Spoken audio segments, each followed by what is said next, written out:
દરેક વ્યક્તિ કે જેઓ ઘર લેવા નીકળ્યા છે અને તેઓ આ 4 સવાલથી પરેશાન ના હોય એવું બની જ ના શકે. શું લોકેશન પરફેક્ટ મળશે? શું એમ્યુનિટીઝ પરફેક્ટ મળશે? શું કાર્પેટ પરફેક્ટ મળશે? અને સૌથી મહત્વની વાત કે શું પ્રાઇસ પરફેક્ટ મળશે? જી હા, બધું જ પરફેક્ટ મળશે ઓનલી ઇન ટ્રિનિટી બાય કોટિયાડમાં.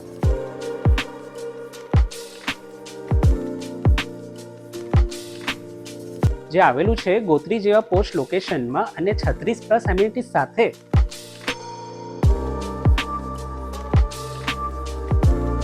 અને એ પણ ગોત્રી વિસ્તારમાં સૌથી મોટો 3 BHK આપી રહ્યા છે 1314 સ્ક્વેર ફીટના કાર્પેટ સાથે. અને પ્રાઇસ તો પૂછતાની સાથે જ તમે બુક કરાવવા દોડી આવશો. તો રાહ કોની જોઈ રહ્યા છો? આજે જ આવો અને અમારા સેમ્પલ ફ્લેટની મુલાકાત લો અને બુક કરાવો તમારા સપનાનું ઘર. ટ્રિનિટી બાય કોર્ટયાર્ડ, ઓપોઝિટ આશ્રય બંગલો, ગોત્રી વાસના રોડ, ગોત્રી, વડોદરા.